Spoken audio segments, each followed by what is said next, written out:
कहानी की शुरुआत में हम एवा नाम की लड़की को देखते हैं जो चेम्बर नंबर 753 के अंदर रहती है। मदर 06 नाम की एक केयर टेकर रोबोट उसका ध्यान रखा करती थी। उस चेम्बर में एवा के अलावा और कोई नहीं था क्योंकि अब पूरी दुनिया इंसानों की वजह से नष्ट हो चुकी है। एवा को अकेलापन महसूस न हो इसीलिए मदर ने उसे मीगो नाम का टॉय दे दिया जिससे एवा काफी खुश रहती थी। वो एक दरवाजे के पास जाकर उसे खोलने की कोशिश करती है लेकिन उसकी वॉइस कमांड से दरवाजा नहीं खुलता। दुखी होकर एवा रोने लगती है। मदर उसे समझाती है अभी तुम इस दरवाजे को नहीं खोल सकती, इसे खोलने के लिए कुछ वक्त इंतजार करना होगा। उसकी बात मानकर एवा दीवारों पर ड्राइंग बनाने लगती है। मदर ड्राइंग को मिटाने की बात करती है। इतने में एवा ने उसके ऊपर ही एक ड्राइंग बना दी जिसमें मदर एवा का ध्यान रख रही थी। भले ही मदर एक रोबोट थी पर एवा की मासूमियत देखकर वो उसे अपनी बेटी समझने लगी। मदर एवा के छठे बर्थडे पर उसे एक एडवांस एआई ओमनीपोड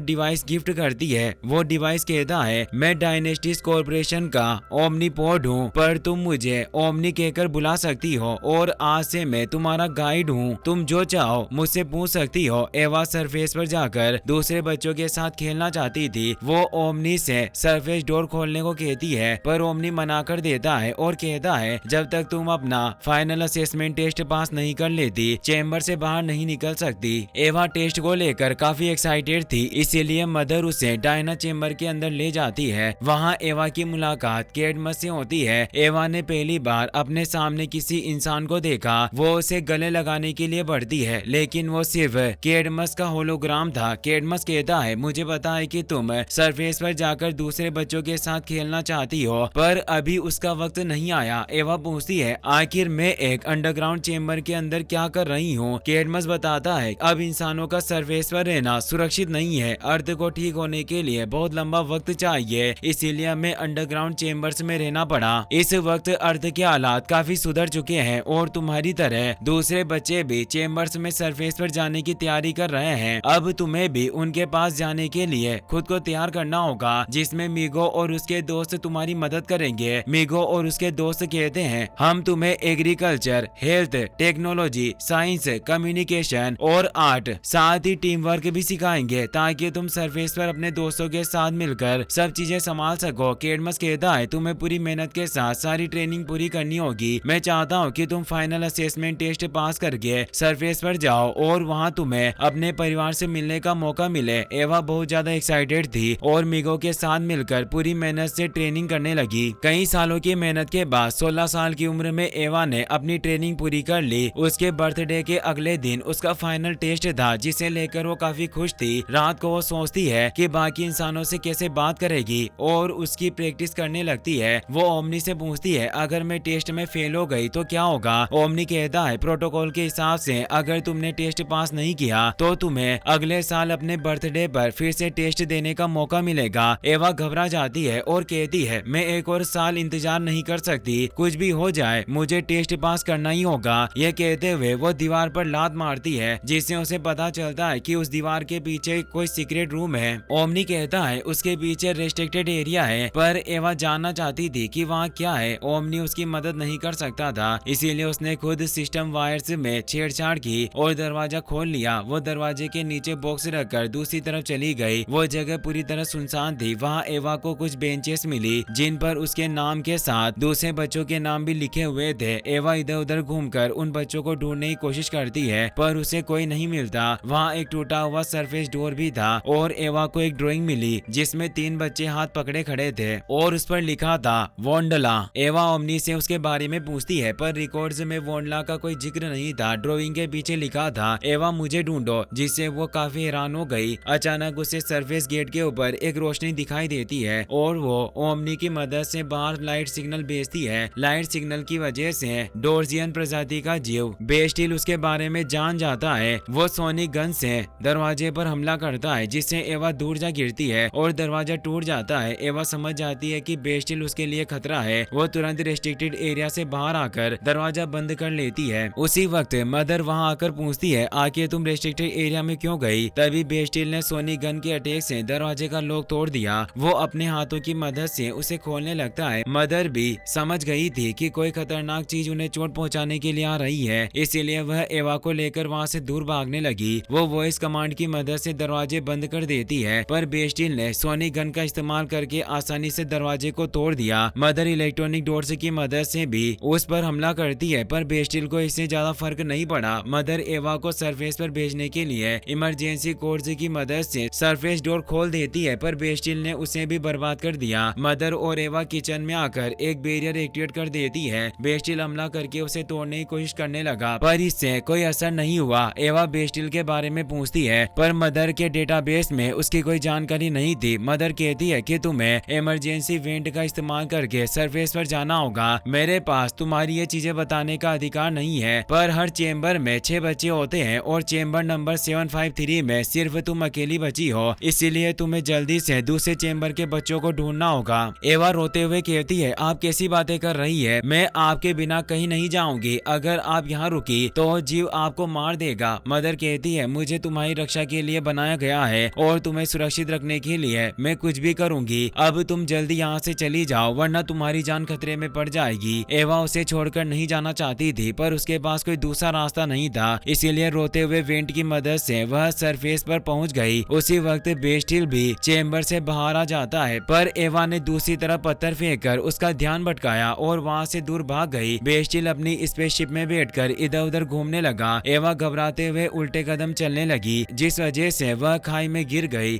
जब उसे होश आता है तो वह एक जाइंट प्लांट के ऊपर पड़ी थी और उसे आसमान में वेल से उड़ती हुई दिखाई देने लगी। अचानक वे प्लांट से भी उसकी जगह से आगे बढ़ने लगे और एवा को अपने अंदर कैद करने की कोशिश करने लगे, पर वक्त रहते एवा प्लांट से नीचे उतर गई। वो ओमनी से प्लांट्स के चलने और वेल्स के उड़ने के बारे में पूछती है, पर ओमनी के पास इन सब चीजों की कोई जानकारी नहीं थी। एवा एक पेड़ पर ओमनी को छोड़कर आसपास मौजूद चेम्बरों के बारे में पता लगाने के लिए कहती है। काफी खोजने के बाद भी ओमनी को किसी चेम्बर के बारे में पता नहीं चला और चेम्बर 753 भी ऑफलाइन हो चुका था। एवा इससे काफी घबरा गई। उसे लगने लगा कि बेस्टिल ने चेम्बर 753 को नष्ट करके मदर को मार डाला है। तभी उसकी नजर एक शख्स पर पड़ी और वह दौड़कर उसकी तरफ जाने लगी, पर एक प्लांट वाइन ने उसका पैर पकड़कर उसे अपने मुंह के अंदर खींच लिया। वक्त रहते रोवेंडर, उस केरोलियन प्रजाति के जीव ने चाकू की मदद से प्लांट को काटकर जमीन पर गिरा दिया, जिससे एवा की जान बच गई। रोवेंडर ओमनीपोड को देखकर कुछ समझने की कोशिश करता है, पर उसे कुछ पता नहीं चलता, इसीलिए वह ओमनीपोड एवा को वापस कर देता है। शुरुआत में रोवेंडर को देखकर एवा काफी डरती है, पर रोवेंडर उस पर हमला नहीं करता और वाइन को काटकर उसके अंदर का लिक्विड पीने लगता है। एवा उससे बात करने की कोशिश करती है, पर रोवेंडर उसकी बातों का जवाब दिए बिना वहाँ से जाने लगता है। एवा उसके पीछे जाकर वोंडला के बारे में पूछती है, लेकिन रोवेंडर ने उसके मुंह पर हाथ रखकर उसे चुप करवा दिया, क्योंकि उसे पता चल गया था कि बेस्टिल आसपास आ चुका है। और तभी बेस्टिल अपनी स्पेसशिप लेकर सच में वहां गया। एवा रोवेंडर के साथ वहां से दूर भागने की कोशिश करने लगी, पर अफसोस बेस्टिल ने अपनी सोनिक गन के एक ही अटैक में दोनों को बेहोश कर दिया। जब उन्हें होश आया तो दोनों रस्सी से लटके हुए थे। उनके साथ बेस्टिल ने जाइंट टार्डिग्रेड प्रजाति के ऑटो को भी बांध कर रखा हुआ था। बेस्टिल शांति से बैठकर खाना खाने लगता है और मौके का फायदा उठाकर एवा ने लेजर की मदद से खुद को आजाद कर लिया, पर नीचे गिरते हुए लेजर एक होल के पास गिर जाती है और स्पाइडर उसकी लेजर लेकर होल के अंदर चला जाता है। रोवेंडर इशारा करके अपने बैग के बारे में बताता है, जिसके अंदर चाकू रखा था। एवा छिपकर चाकू लेने की कोशिश करती है, पर उसने गलती से कुछ सामान नीचे गिरा दिया। बेस्टिल गुस्से से उसकी तरफ बढ़ता है, पर एवा वक्त रहते ऑटो के पीछे छिप जाती है। ऑटो इंसानी भाषा में कहता है कि अगर बेस्टिल को तुम्हारे बारे में पता चल गया तो वह तुम्हें जिंदा चबा जाएगा। एवा को ऑटो के बारे में कुछ पता नहीं था। वह कहती है, तुम जो कोई भी हो अभी चुपचाप बैठे रहो, वरना तुम्हारी वजह से हम सब मर जाएंगे। बेस्टिल एवा के सारे सामान वहां लेकर आ गया था और उन सामानों में उसे मीगो मिलता है। उसकी आवाज सुनकर बेस्टिल काफी खुश होता है और उसे अपने पास रखकर दोबारा खाना खाने लगता है। तभी एवा की नजर मदर पर पड़ती है। वह उसके पास जाकर देखने लगती है, पर किसी वजह से मदर काम नहीं कर रही थी। एवा को समझ में आ जाता है कि मदर की बॉडी में में शॉर्ट सर्किट हुआ होगा, जिस वजह से वह काम नहीं कर रही। ऑटो अपनी दिमागी शक्ति से एवा से कहता है कि अगर तुमने मुझे यहाँ से आजाद कर दिया तो मैं तुम सबको बचा लूंगा और हम अच्छे दोस्त बन जाएंगे। एवा चाकू से रस्सी काटकर ऑटो को आजाद कर देती है और वह आवाजें निकालकर वहाँ से दूर भाग जाता है। उसे दूर भागते देख बेस्टिल को बहुत गुस्सा आता है और वह तुरंत उसका पीछा करने लग जाता है। मौके का फायदा उठाकर एवा रोवेंडर को भी आजाद कर देती है और उसने मदर को बेस्टिल की स्पेसशिप में बिठा दिया। वो रोवेंडर के साथ शिप में बैठकर वहाँ से भागना चाहती थी, पर वह शिप को कंट्रोल नहीं कर पाती और तीनों नीचे गिर जाते हैं। बेस्टिल वहाँ आकर उन पर हमला करने लगता है, लेकिन तभी स्पेसशिप उसके ऊपर गिर जाती है, जिस वजह से सोनिक गन उसके हाथ से छूट गई। एवा सोनिक गन से जोरदार हमला करके बेस्टिल को बेहोश कर देती है। ऑटो वहाँ जाता है और मदर को अपने मुंह में पकड़ लेता है। एवा और रोवेंडर उसकी पीठ पर बैठकर आगे बढ़ने लगते हैं। इतने समय में बेस्टिल को होश आ जाता है और वह भी तेजी से उनका पीछा करने लग जाता है। उसके हमलों से बचते हुए ऑटो खाई के किनारे पर पहुंच जाता है और बेस्टिल उनके पीछे आ जाता है। एवा को लग रहा था कि अब वे बेस्टिल से बचकर नहीं निकल पाएंगे, लेकिन तभी ऑटो उन्हें लेकर खाई में कूद जाता है। एवा और रोवेंडर इससे बहुत डर जाते हैं और दोनों जोर जोर से चिल्लाने लगते हैं, पर ऑटो अपनी बॉडी को ग्लाइड की तरह इस्तेमाल करके हवा में ग्लाइड करने लगता है। यह देख एवा दंग रह जाती है। वे फ्लाइंग व्हेल्स के बीच से होते हुए जमीन पर पहुंच जाते हैं।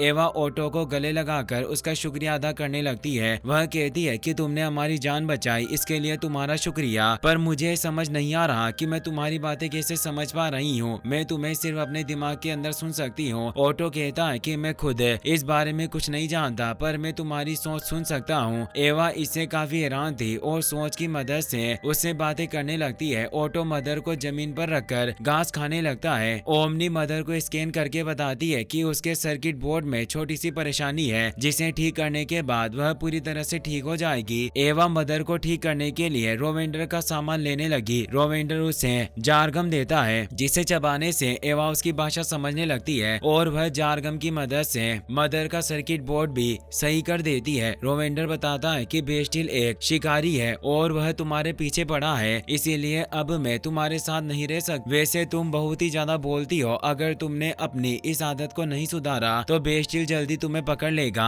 एवा कहती है कि हमने साथ में इतनी परेशानियां झेली, तुम मुझे इस तरह अकेला छोड़कर नहीं जा सकते, और अगर तुम जाना ही चाहते हो तो कम से कम मुझे दूसरे इंसानों के बारे में तो बता दो। वह कहता है कि मैंने कई सालों से तुम्हारे अलावा किसी इंसान को नहीं देखा और मैं यह भी नहीं जानता कि वे कहाँ हैं। एवा को उसके कपड़ों पर एक पेज दिखाई देता है जिस पर डायनेस्टीज का लोगो और नाम लिखा था। वह पूछती है कि यह पेज मेरे लोगो से जुड़ा हुआ है, आखिर तुम्हें यह कहाँ से मिला। रोवेंडर बताता है कि मुझे यह लेकस टाउन में एक व्यापारी से मिला, पर आखिर इससे क्या फर्क पड़ता है। एवा कहती है कि इस पेज का मतलब है कि मेरी तरह दूसरे इंसान भी मौजूद है, क्या तुम लेकस टाउन पहुंचने में मेरी मदद करोगे। पर रोवेंडर ने उसकी मदद करने से साफ तौर पर मना कर दिया और वह अपने से दूर जाने की बात करता है। तभी मदर का सिस्टम ऑन हो गया। रोवेंडर को एवा से गुस्से में बात करते देख उसे लगा कि रोवेंडर एवा को चोट पहुंचाना चाहता है, इसीलिए मदर ने उसे उठाकर दूर फेंक दिया। एवा उसे समझाकर शांत करती है। मदर पूछती है कि आखिर हम क्या हैं? चेम्बर से बाहर निकलना मेरे सिस्टम के खिलाफ है, और क्या तुम्हें दूसरे इंसानों के बारे में कुछ पता चला। एवा कहती है कि मुझे अभी तक दूसरे इंसानों के बारे में कुछ पता नहीं चला, पर रोवेंडर के पास डायनेस्टीज कॉर्पोरेशन का पेज है और उसकी मदद से हम दूसरे लोगों को ढूंढ सकेंगे। मदर कहती है कि भले ही उसके पास डायनेस्टीज कॉर्पोरेशन का पेज है, पर वह एक एलियन है और मुझे यह समझ नहीं आ रहा कि हम उसकी भाषा को कैसे समझ पा रहे हैं। एवा बताती है कि रोवेंडर ने उसे जारगम दी थी, जिसे चबाने के बाद वह उसकी भाषा समझ पाई, और मैंने उसी गम का इस्तेमाल करके आपको ठीक किया था, जिस वजह से आपको भी उसकी बातें समझ में आ रही है। खैर, एवा कहती है अब आपको इन सब चीजों को भूलकर आसपास की जगह को स्कैन करना चाहिए ताकि हमें दूसरे चेम्बरों के बारे में पता चल सके। मदर बिना वक्त निकाले आसपास की जगह स्कैन करने लगती है। एवा रोवेंडर के पास जाकर उससे माफी मांगने लगती है। वह कहता है कि मुझे तुम्हारी माफी की जरूरत नहीं, तुम्हारी वजह से बेस्टिल ने मेरा आधा सामान चुरा लिया। मुझे अफसोस है कि मैंने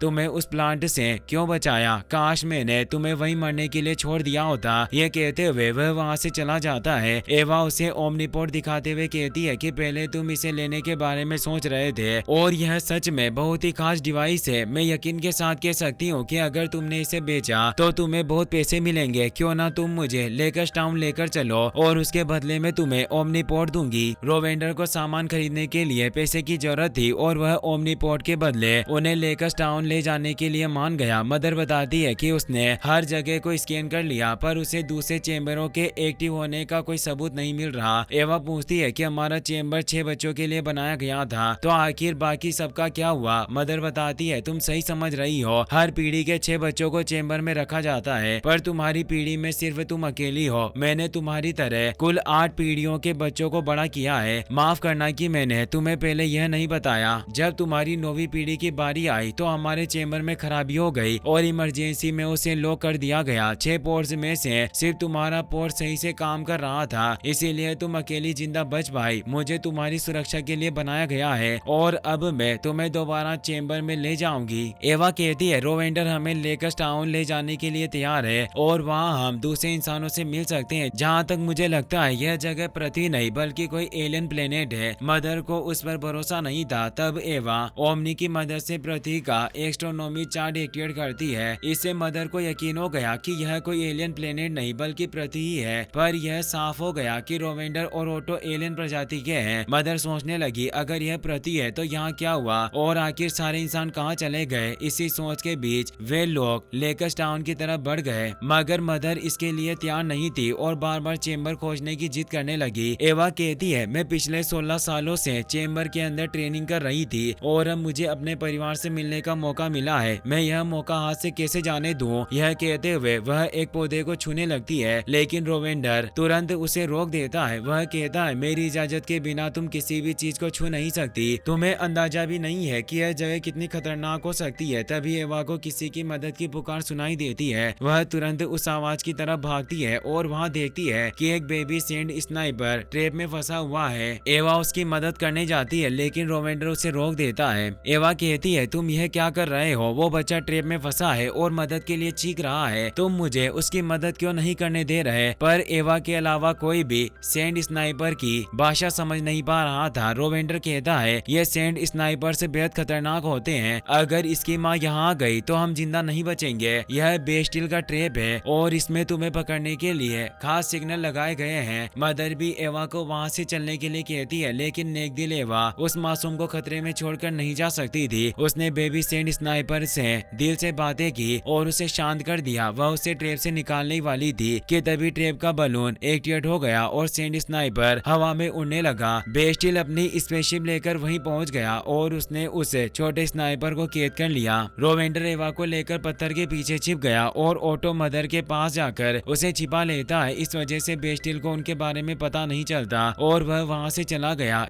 एवा को सेंड स्नाइपर के कैद हो जाने का बहुत अफसोस हुआ, पर वह चाहकर भी कुछ नहीं कर पाई। थोड़ी देर बाद वे सब लेकर्स टाउन पहुंच जाते हैं। उस जगह को देखकर एवा खुश हो जाती है और पूछती है कि क्या यहाँ उसके जैसे इंसान मौजूद हैं। रोवेंडर कहता है यहाँ कोई इंसान नहीं है और सबसे जरूरी बात यह है कि बेस्टिल तुम्हें ढूंढ रहा है, इसीलिए तुम्हें अपने इस रोबोट के साथ सबकी नजरों से बचना होगा, वरना हम सब खतरे में पड़ जाएंगे। यह कहते हुए उसने दोनों को अपने जैसे कपड़े पहना दिए ताकि कोई पहचान न सके। रोवेंडर आगे कहता है आज स्पाइडर फिश रेस होने वाली है, तुम्हें सबसे अलग रहना होगा, क्योंकि अगर किसी को पता चल गया कि तुम इंसान हो और उसने बेस्टिल को बता दिया तो कोई तुम्हें नहीं बचा पाएगा। फिर वह एवा और मदर को अंकल के पास ले जाता है। अंकल कहते हैं यहाँ खास तरह के एंटीक सामान मिलते हैं जिन्हें पूरे और बोना से इकट्ठा किया गया है। किन ओ ने खुद मुझे इन सब चीजों की अनुमति दी है। यह कहते हुए वह एवा को सब सामान दिखाने लगते हैं। एवा उनसे डायने डायनेस्टीज कॉर्पोरेशन पेज के बारे में पूछती है। अंकल जानकारी के बदले 500 शेल्स मांगने लगते हैं। रोवेंडर कहता है ये लड़की यहाँ नहीं है, इसका मतलब यह नहीं कि तुम इसे लूट लोगे। सिर्फ एक पेज के बारे में बताने के लिए 500 शेल्स कोई नहीं देगा और इसके पास वैसे भी शेल्स नहीं है। अंकल 300 शेल्स में जानकारी देने को तैयार हो जाते हैं, लेकिन जैसे ही उन्हें पता चलता है कि एवा के पास शेल्स नहीं है, वे तुरंत उन्हें शॉप से बाहर निकाल देते हैं। वह कहते हैं मैं अभी क्वीन से मिलने के लिए स्कूल से जा रहा हूँ, अगर तुम कल 300 शेल्स लेकर आ गई तो मैं तुम्हें जानकारी दे दूंगा। यह कहकर वे वहाँ से चले जाते हैं। एवा को जानकारी पाने के लिए शेल्स की जरूरत थी, इसीलिए उसने स्पाइडर फिश रेस में हिस्सा लेने का फैसला किया, लेकिन उसके पास रेस में दांव लगाने के लिए पैसे नहीं थे, तो उसने मदर को भी दांव पर लगा दिया। उसने एक बूढ़े स्पाइडर फिश ओल क्रस्टी को चुना। खुद ओल क्रस्टी को भी भरोसा नहीं था कि वह रेस जीत सकता है। रोवेंडर ने भी एवा को उस पर शर्त लगाने से मना किया, लेकिन एवा ने किसी की नहीं सुनी और उसने अपने सारे दांव ओल क्रस्टी पर लगा दिए। अनाउंसर बताता है कि जो कोई भी 3 चक्कर लगाकर सबसे पहले होप फ्रूट को पकड़ेगा वही इस रेस को जीत जाएगा। यह कहते ही उसने रेस शुरू कर दी। ओल क्रस्टी की आंखें कमजोर थी, जिसकी वजह से वह तेजी से आगे नहीं बढ़ पा रहा था और इधर उधर टकराने लगा। रोवेंडर एवा से कहता है तुम्हारे रेसर को देखकर ऐसा लगता है कि वह रेस पूरी भी नहीं कर पाएगा। लगता है कि अब तुम्हारा रोबोट तुमसे दूर जाने वाला है। अगर तुम रेस जीतना चाहती हो तो ओल क्रस्टी से बात करो। एवा अपने मन की आवाज से ओल क्रस्टी से बातें करने लगी। वह उससे पहले से हर मोड़ और मुंह के बारे में बता देती है। इस वजह से ओल क्रस्टी तेजी से आगे बढ़ने लगा। अचानक उसकी परफॉर्मेंस बढ़ते देख बाकी स्पाइडर फिश की आवाज निकल गई। ओल क्रस्टी आसानी से 3 चक्कर लगाकर होप फ्रूट को पकड़ लेता है, जिससे वह रेस जीत गया और एवा को 300 शेल्स मिल गए। उसने रोवेंडर को शेल्स संभालने के लिए दे दिए। बीडर को लगता है कि एवा रोवेंडर की बेटी है और वह उसकी तारीफ करने लगी। अपनी बेटी के बारे में सुनकर रोवेंडर एकदम चुप हो गया। वह उन्हें अपने दोस्त फिशियन के घर ले गया। रोवेंडर को देखकर फिशियन और उसकी फैमिली बहुत ही ज्यादा खुश हो गई। रोवेंडर दोनों बच्चों को होप फ्रूट देता है, जिसके लिए उन दोनों के बीच लड़ाई होने लगी और उस लड़ाई में उन्होंने गलती से एवा की हेड जमीन पर गिरा दी। उसे देखकर फिशियन और उसकी फैमिली को पता चल गया कि एवा एक इंसान है। वे काफी हैरान थे, पर रोवेंडर ने उन्हें समझा दिया कि एवा से उन्हें कोई खतरा नहीं है, इसीलिए वे सब साथ बैठकर पेंटागा खाने लगे। एवा को पेंटागा खाना नहीं आ रहा था, इसीलिए रोवेंडर उसे सिखाने लगा। उसे ये सब करते देख फिशियन और उसकी पत्नी मोतिया काफी खुश हुई। रोवेंडर वहाँ नहीं रुकना चाहता था, इसीलिए खाना खाने के बाद वह वहाँ से चला गया। मोतिया एवा को बताती है कि पहले रोवेंडर बहुत ही ज्यादा अजीब और परेशान रहा करता था, पर लगता है कि तुम्हारे साथ रहने से उसकी हालत में सुधार आया है। फिशियन कहता है रोवेंडर पूरे और बोना प्लेनेट का सबसे बेहतरीन गाइड है। उसे अपने काम और परिवार से बहुत प्यार था। एवा रोवेंडर की फैमिली के बारे में पूछने लगी। मोतिया बताती है कि किसी वजह से रोवेंडर की पत्नी और बेटी की मौत हो गई थी। यह सुनकर एवा को बहुत बुरा लगा। वह दोनों बच्चों के कमरे में चली जाती है और उनसे पूछने लगी कि आखिर तुम्हें इंसानों के बारे में कैसे पता।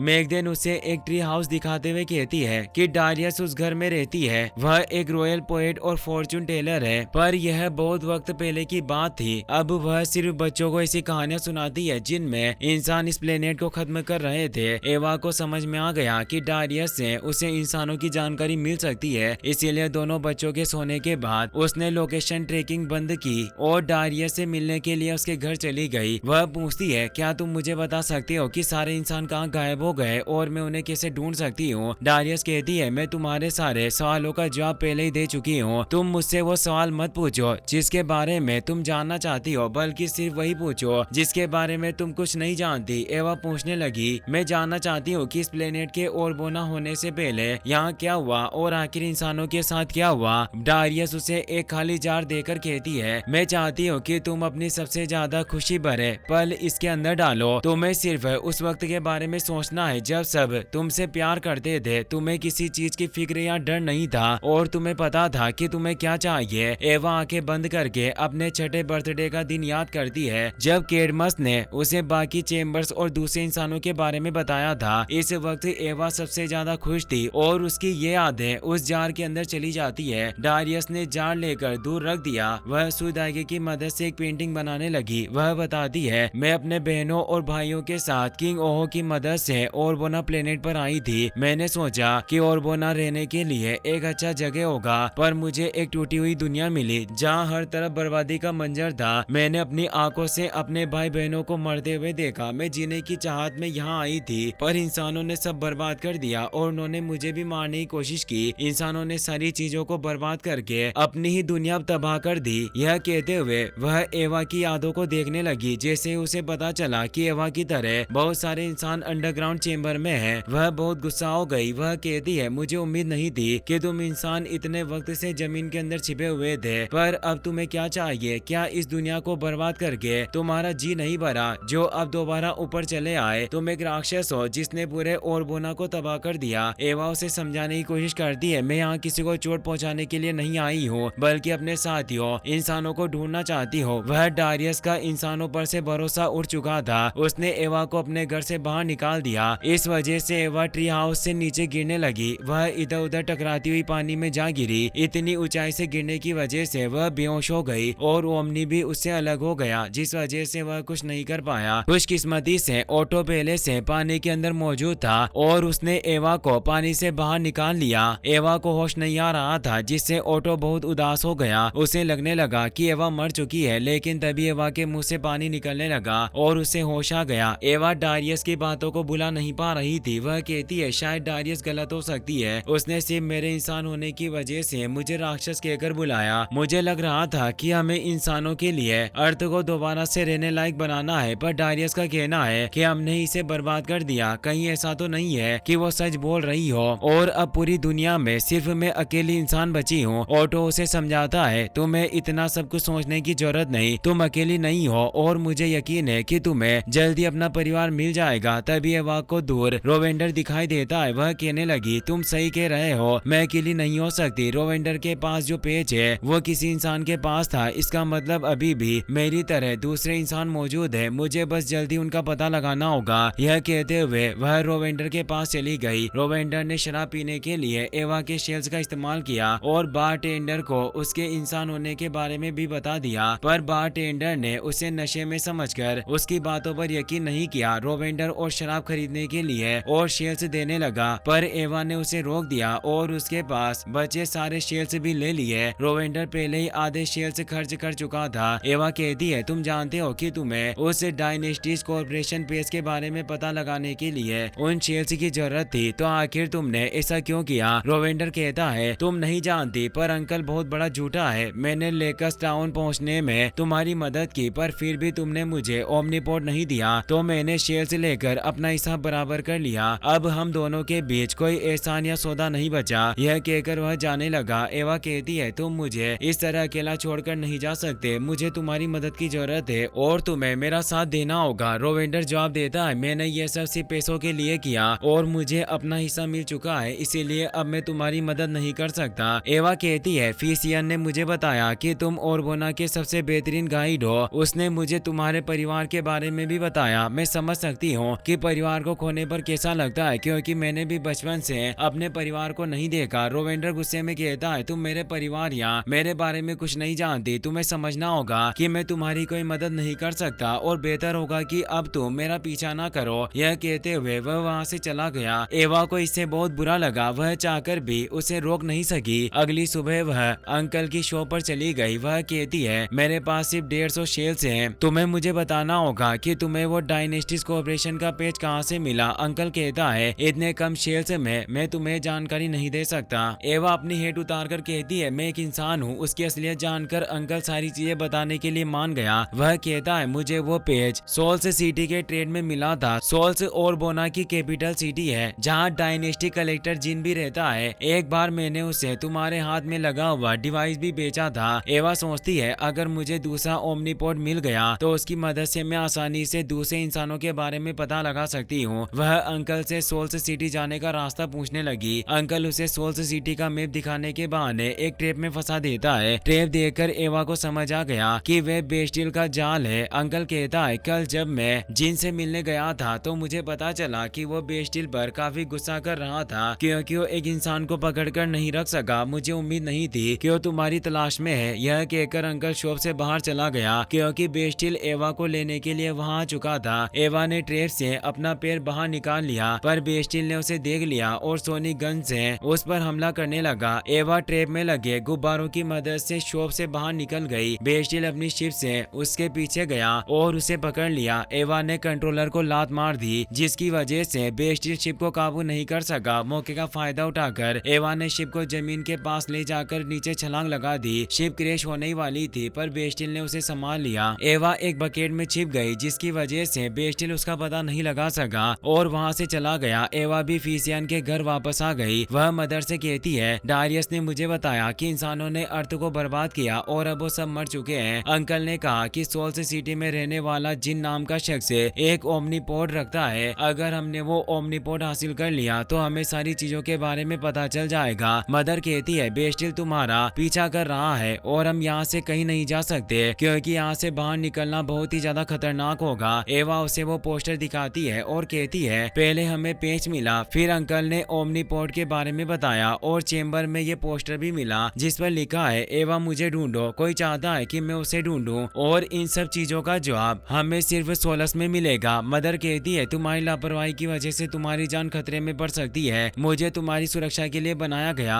पर तुमने मुझे दांव पर लगा दिया, पर मैं तुम्हारी कोई मनमानी नहीं चलने दूंगी और तुम्हें यही मेरे साथ रुकना होगा। एवा गुस्से से कहती है क्या तुम्हें चाहती हो कि मैं अपने परिवार से मिलने का मौका गवा दूं? कोई चाहता है कि मैं उसे ढूंढूं और तुम मुझे रोक सको। अब मैं सोलस सिटी जाकर रहूंगी। ये कहते हुए वहाँ से चली गई। बेस्टिल बार टेंडर को पीट पीट कर उससे एवा के बारे में पूछ रहा था। तभी एवा उसके सामने चली गई और कहती है मैंने सुना है कि तुम मुझे सोलस ले जाना चाहते हो तो मैं तुम्हारे सामने खड़ी हूँ। तुम्हें इन लोगों को परेशान करने की जरूरत नहीं। बेस्टिल बार टेंडर को छोड़कर एवा को शिप में कैद कर लेता है और वहाँ से जाने लगा। मदर, ओटो और रोवेंडर तीनों ने उसे जाते हुए देख लिया था। इसी के साथ ये कहानी यही खत्म होती है। नेक्स्ट पार्ट जल्दी देखना चाहते हो तो कमेंट में जरूर बताना। लाइक शेयर सब्सक्राइब करना मत भूलना। Thanks for watching.